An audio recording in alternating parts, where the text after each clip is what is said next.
আপনি আমার টাকা বুঝিয়ে দিন, আমি আর আপনার কাছে কাজ করতে পারবো না। এরকম জঘন্য 2 নম্বরই কাজ করতে আমি চাই না।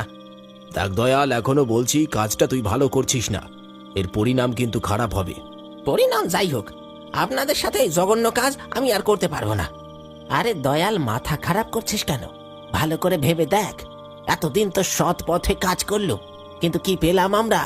আর যখন আমরা কটা টাকার মুখ দেখলাম তখন মনে হচ্ছে এটা জঘন্য কাজ। দেখারও তুই টাকার লোভে অন্ধ হয়ে গেছিস, তাই বুঝতেও পারছিস না কি জঘন্য কাজটাই না শুরু হয়েছে। রাস্তাঘাটের অসহায় প্রাণীগুলোকে এইভাবে খুন করে তাদের মাংস লোকজনকে খাওয়াচ্ছে ওই শয়তানটা। হ্যাঁ রে ঢ্যামনা, তা তো বলবি। পাঠাটা, খাসিটা, মুরগিটা মেরে খাচ্ছিস, তখন মনে হয় না ওটা জঘন্য কাজ?